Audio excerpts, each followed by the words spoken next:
নরেন্দ্র মোদীদের বিরুদ্ধে খুনের অভিযোগ আছে, গণহত্যার অভিযোগ আছে, এর বিরুদ্ধে দুর্নীতির, জ্ঞানেশ কুমারের বিরুদ্ধে দুর্নীতির অভিযোগ আছে। গুন্ডাদের টার্গেট হচ্ছে মহিলা।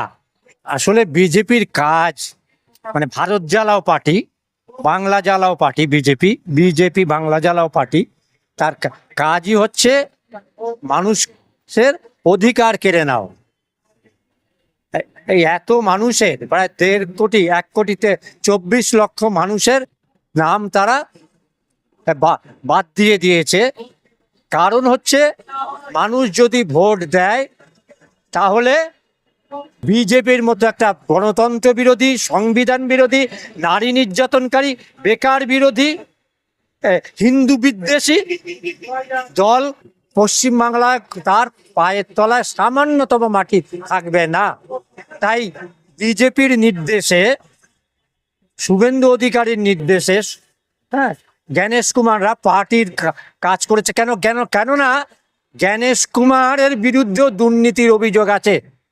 2004-05 সালে তার বিরুদ্ধে দুর্নীতির অভিযোগ আছে। এরা ক্ষমতায় আসার পরে সেই দুর্নীতির অভিযোগ থেকে তাকে কার্যত রেহাই দিয়েছে। ফলে চড়ে চড়ে মাস্তুতো ভাই। অমিত শাহ, নরেন্দ্র মোদীদের বিরুদ্ধে খুনের অভিযোগ আছে, গণহত্যার অভিযোগ আছে, এর বিরুদ্ধে দুর্নীতির, জ্ঞানেশ কুমারের বিরুদ্ধে দুর্নীতির অভিযোগ আছে, তহবিল তছরূপের অভিযোগ আছে। পরে আমরা এর বিস্তারিত বলবো। ফলে এরা বাংলাকে ভয় পায়, বাংলার মানুষকে ভয় পায়। সেই কারণেই তারা বাংলার প্রায় 1.25 কোটি মানুষ, 1,24,00,000 বেশি মানুষের নাম তারা কেটে দিয়েছে। তারপরেও বলছি যে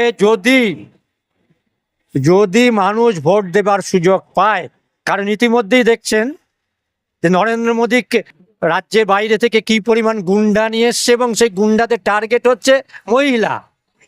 14 তারিখে দেখবেন রাজ্যের মহিলা মন্ত্রীর বাড়ি আক্রমণ করেছে মহিলা, কারণ এরা প্রচন্ড পরিমাণে নারী বিদ্বেষী।